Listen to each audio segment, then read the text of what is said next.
And today I'm going to tell you what I'm not going to miss when I close my shop here in the near future.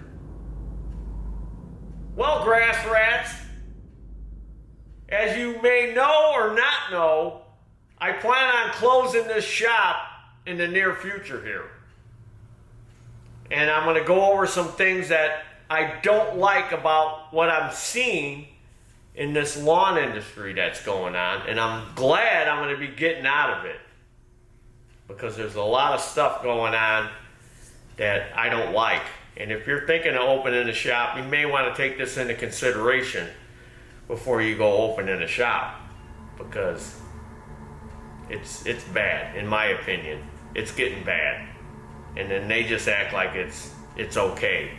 But it's bad. All bad. Very bad. Real bad. Well, the first thing I'm seeing in this industry lately, or in the past year or two, is availability of parts. And how hard it is to get certain parts, and how parts are being discontinued, back ordered, and things of that nature. So to give you an example, the other day, a customer came in and needed a simple vacuum operated fuel pump for a brakes and scrap 'em engine. And I said, oh yeah, I got them. He goes, what, you got two? I'll take two of them, Taryl. I said, yeah, I got them. I buy them in a shop pack. The OEM Briggs ones. So I go upstairs, parts room, and I get the fuel pumps. I got two left. And I go, yeah, I got two. I'll sell them to you. I go, but I need to order some more. So I go to look them up and back order until August. Now, this is May. So I say, hey dude. I go, hey dude, you're only going to get one of them fuel pumps because they're not, going to be available until May. Oh, okay. Well, you could probably buy them online. You could probably get them on Scamazon or Fleabay. And I go, yeah, I've had bad experiences with them fuel pumps, them vacuum operated ones from Scamazon and Fleabay. Because I remember we had a job come in on a Crawler Magnum Twin that was on an old Dixie chopper. And it had that mechanical Crawler fuel pump on it that was probably 25 years old at that time, and it finally took a crap. So what I did, because that fuel pump was so expensive, I bought the Scamazon mechanical fuel pump, the one with the lever. So I bought that Scamazon fuel pump and I put it on that mower, and a year later, the customer called and said, this thing's not running and it won't start. And I'm like, what? Okay, we'll come pick it up. So we picked it up, brought it back to the shop, and tested it, and that Scamazon mechanical knockoff fuel pump had taken a crap in less than a year, where the OEM Crawler one lasted 25 years. And I'm like, okay, it's this crappy fuel pump we put on there to save them money. So now I got to eat the repair because I had just put a fuel pump on it. But I was trying to save her money because that Crawler fuel pump was like hundreds of dollars. And I go, well, let's just buy this knockoff Scamazon one. So we put it on there and it didn't last. And that's when we did our conversion to vacuum operated, where I made the little block off plate and put the fitting in there, and then we put a vacuum operated one on it. And actually that mower's in here now for service. Just for service, still working with my vacuum operated trick on there. But we used the OEM Makuni brakes and scrap 'em ones.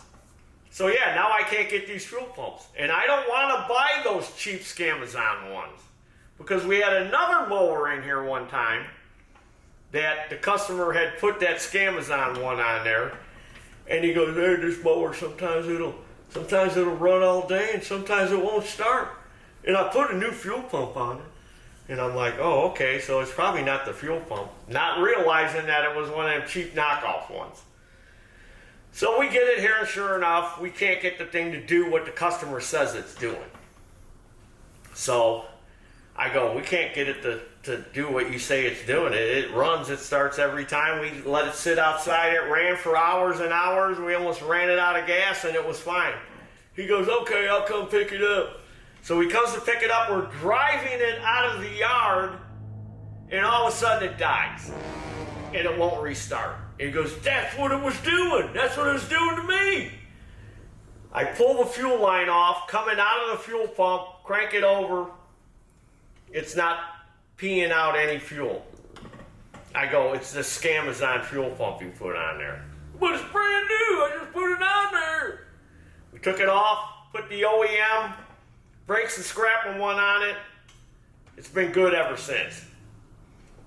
So yeah, I don't want to buy that crap. I don't like that Amazon. Unless they're selling OEM stuff, I don't like that Scamazon.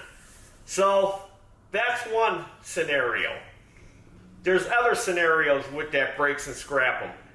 That every time we go to look up parts, no longer available. They stopped making them. No longer available. No longer available. And it's like, this thing isn't that old. Because they're trying to streamline ever since they got bought out by that other company. They're cutting out engine models out of their stock that they normally have. They're doing all kinds of stuff. So it's kind of weird that every time you go to fix something, you go, oh yeah, we can get that part, and then a year earlier that part was available, and we go look it up, no longer available or back order, like those crappy camshafts that they make, those powdered metal camshafts where that compression release breaks all the time. Those things, we looked and we go, oh, we ordered 4 in the early spring. We already ran through all 4 of them. When we looked, they had like 400 and some in stock. Oh, they got plenty of them in stock, so we shouldn't have a problem. We go to reorder them, they got none. They're all gone. You know why? Because everybody around the country is buying them, and they're crap. Why can't they come up with a better camshaft? That's what's making me mad. That's what's working me. I'm getting mad just thinking about this story and telling the story. So this goes on and on and on. And then the customer's like, well, what more? I gotta cut my grass. And I go, well, I can't get the part. So then we gotta resort to buying that cheap crap, knockoff crap they're selling on Scamazon and eBay. And then we get some of them, and some of them are good, and some of them are crappy, and some of them hold up, and some of them don't. You don't know which ones to buy. And I know a lot of people think, well, they all come out of the same factories. You ever see how big China is? China's humongous. I don't think they're coming out of the same factory. I think they're making the same part in a bunch of factories. I don't know, unless I travel there to find out. But I ain't got time. But that's one thing with one company. Another company I'm dealing with, I need tough torque parts for these transmissions. And I ordered some parts and hydro gear parts. And I order them because you can't order them directly from Tough Torque or Hydro Gear. You have to go through a distributor. And you have to be a business to do that. Unless you buy them online from somebody who's selling them. But again, you want to make sure they're the OEM parts. They're not some kind of knockoff part. You want the OEM stuff. So I order the parts. It says available. Okay, so I order them and they don't come in. And then I look on my account and it says back order. So then I call them. I go, where's the part? Oh, that's back order. Till when? Oh, till June. June? It's May. This person wants their mower back. Well, when the parts come in June, it's going to take a couple of weeks for us to sort them all and then send it to you. So I'm like, well, then I'm probably not going to get them until July. Yeah, maybe first week of July or something. Great. So luckily, I know people have Tough Torque. So I get a hold of them, and they tell me, oh, that part you wanted had been superseded. Now, why didn't the distributor know it had been superseded? And he goes, yeah, and they showed that they got one in stock. And I go, oh, okay. So then I got to call them back. Now, this is all taking up time where I could be fixing stuff, not being on the phone. I get on the phone, I call them, then I'm on hold. So then I got to put the phone on speakerphone because I don't want to just sit there. And then they're playing this elevator music. Oh, it was depressing. It was the most depressing music I ever heard. I thought, they probably play that so people will hang up. So I got the phone sitting there. I'm trying to do stuff, wait on customers, working on stuff. And then finally, hello, hello, hello. I'm like, don't hang up, I'm here, because I totally forgot about them. And then I get on there and I go, yeah, that part that I called about earlier. Well, I don't know who you talked to. You probably talked to somebody else. Yeah, probably. And then I think a lot of these people are working from home because I can hear like chickens in the background and all this other stuff. And little kids crying and running around. So then I go, yeah, they said this part had been superseded. And they go, what's the part number? And you can hear them clacking on the keyboard. Oh yeah, that part had been superseded. Yeah, we got one in stock. Well, how come you didn't know that the time I called earlier an hour ago? Oh, now I wasted all this time chasing down these parts. So you know what I do when something like that happens? And somebody gets a, hey, got my transmission's leaking, and yeah, well, good luck with that, buddy, because I ain't working on it. I'm busy. I got enough stuff to do. I don't need to be chasing my tail like a crazed dog with OCD chasing its tail. So you know what? That's too bad, because you know what? I got lots of work and more work pouring in all the time. So you know what? No more transmission repairs. That's it. Done. Because I'm not going to sit there and chase down parts all the time and wonder if they're coming in and having to deal with customers who are mad because they want their mower back. So you know what? I just won't fix your mower. Find somebody else. I just want to do the jobs that just come in, that need just basic service. Get them in, get them out. There's plenty of money in that. Selling parts, if I can get them or have them. Blades, belts, all that simple stuff. I don't want to get bogged down with taking something in, saying I can fix it, and then finding out that I can't fix it after they had to wait a couple of weeks because we're so backed up with work that it's going to take us a couple of weeks to even get to your lawnmower to evaluate it and work on it. So here's an example. So this mower comes in, this John Deere, and you know, I'm not blaming the customer because I don't expect the customer to know because they're the customer. They're not a mechanic. So, hey, I was using my mower and it quit working and now it won't start. Okay, so we pick it up, we get it in here, and we go to, and he goes, oh, and another thing, he goes, it's leaking oil a little bit somewhere. And I said, all right, that's fine, we'll check it out. But that's all you want done to it. Yeah, that's all it needs. You know, it was working and everything. Okay. So we get it, and Fluffy had gotten under the cover.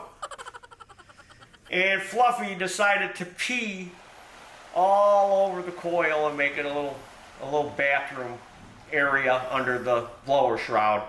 And he thought, well, this coil, because it's got two coils, this coil here would be a good place to put a bathroom. And then I'll poop and pee all over this coil. So it lost spark on one side. So that's why it was running and working, and then it lost power, and then he eventually couldn't get it started. So we put a coil on it, we get it running again, and then we go to investigate the oil leak. So it's got this brakes and scrap them,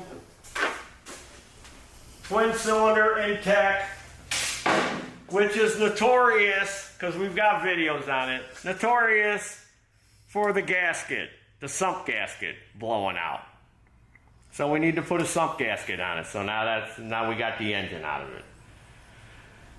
Again, why can't they just make a good gasket? Well, now they got a kit that you buy, an expensive kit. That's another thing with the parts, jacking the prices up, like they're gold, like they're. I mean, some parts you can't get, and the ones you can get, the prices are astronomical. I forget what this gasket kit is. I haven't checked the last time. Probably $35 or $40 for a gasket and some bolts. So now we got to fix the leaky sump. Not a problem. So then we got it jacked up like this, and we look underneath the mower in the back here, Mr. Cameraman. And these transmission bolts are loose. So when they come loose, they're torquing back and forth, and it breaks where they mount. So you can see we already welded it. So then we weld it up, we tighten up the bolts. Then we notice that it needs a belt.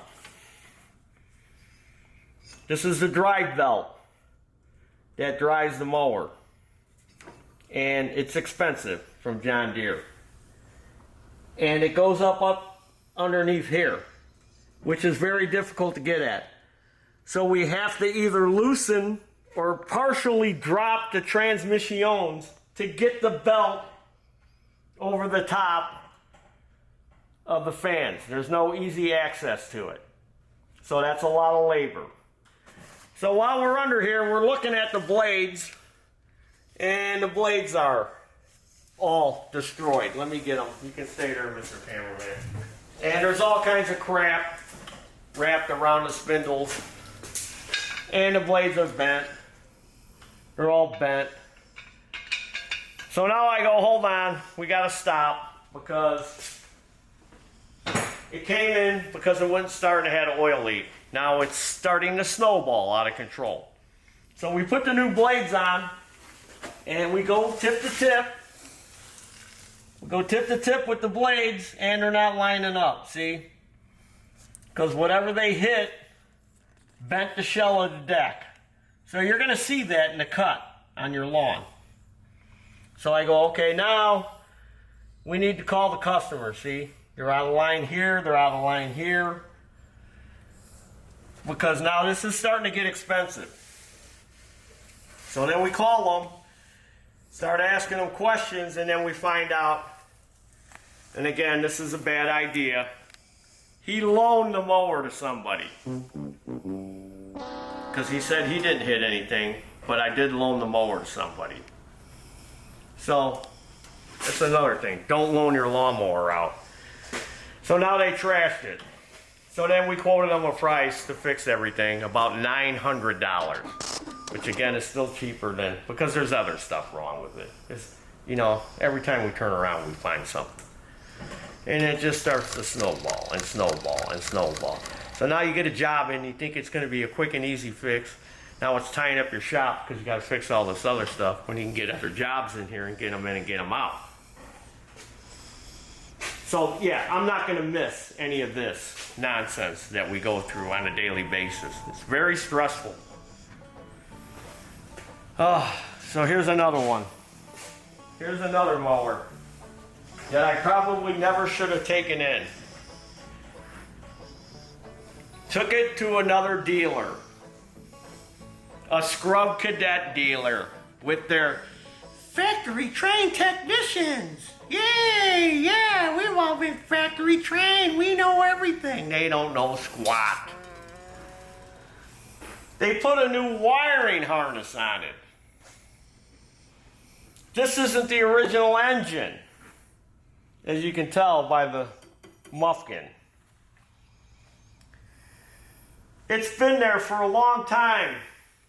The customer's tired of waiting for it from this other dealer.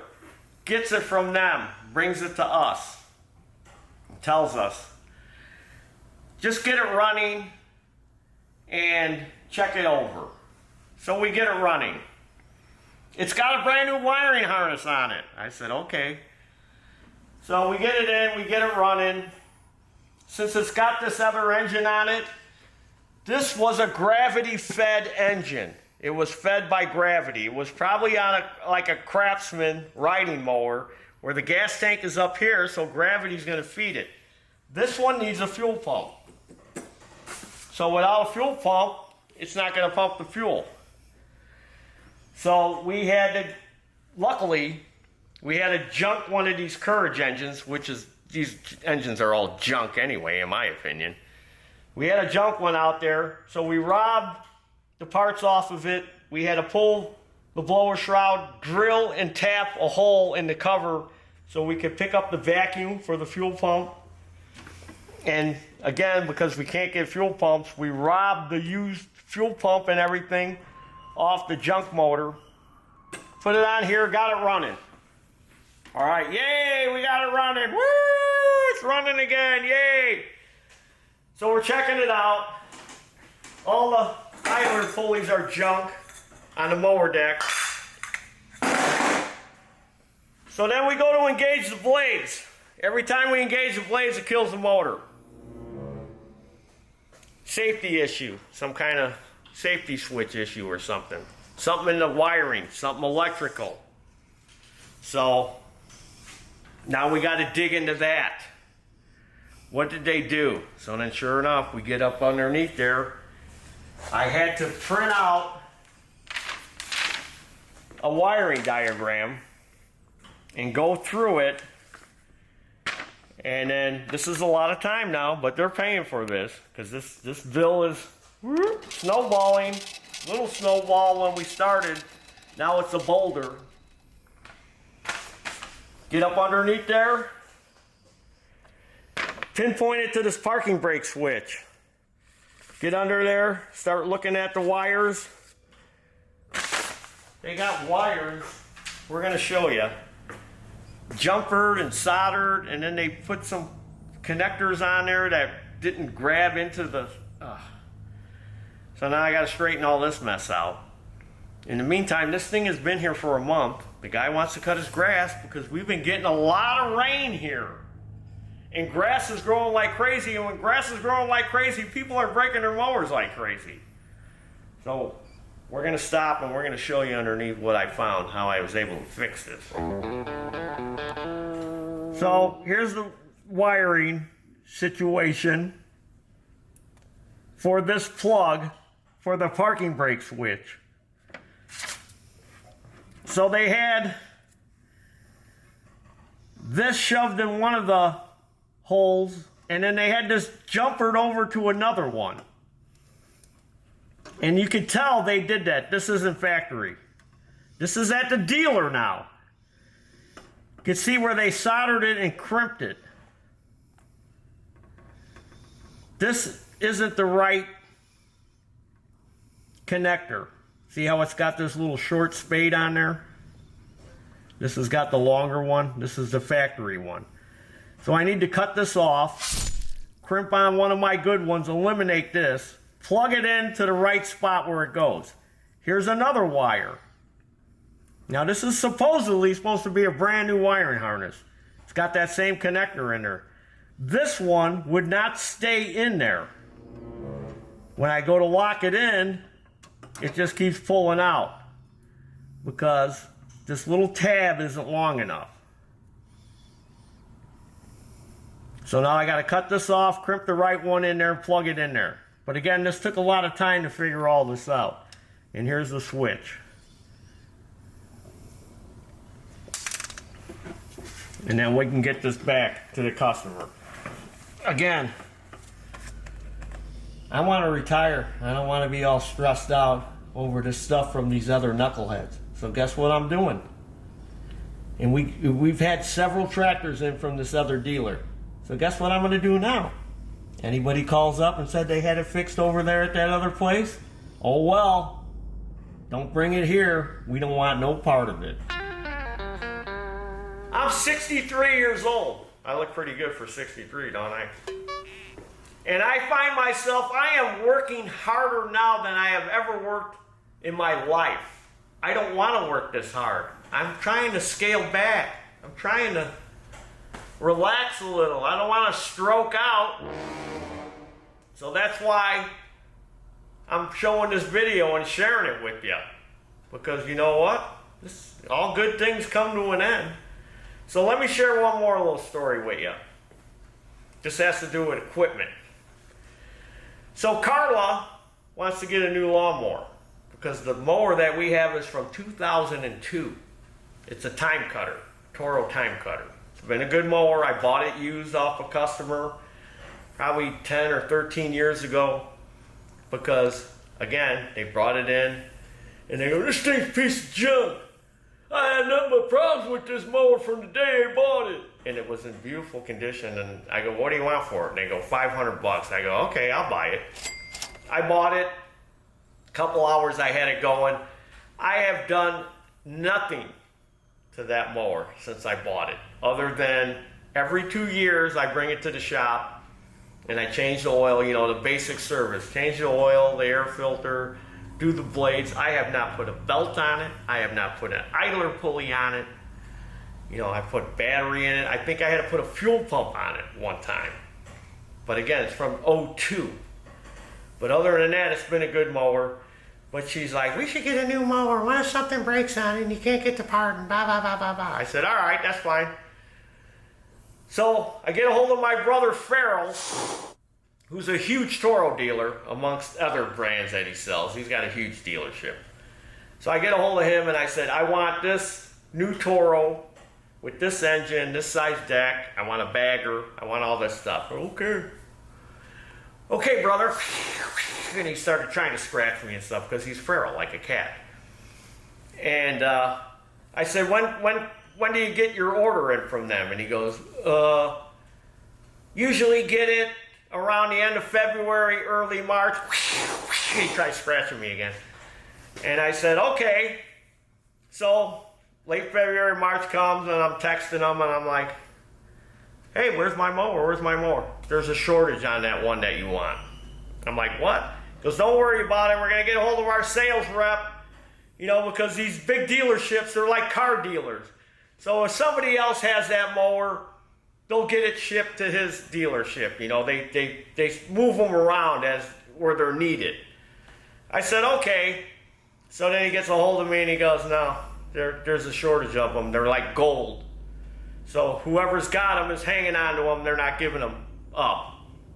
I go, so when am I going to get it? July. So good thing I didn't get rid of the old time cutter. And I kept it. So I think I'm going to keep it anyway. After I get this new one, I'm still going to hang on to it. But there's another story. See, I can't get this particular mower that I want with the particular engine. He goes, I can get you this other one with the brakes and scrap. I'm like, I don't want that crap engine. I can get this other one with the crawler on it. I go, I don't want that one. I want this one. He goes, well, then you're going to have to wait. And then that time he scratched me. And now I got cat scratch fever.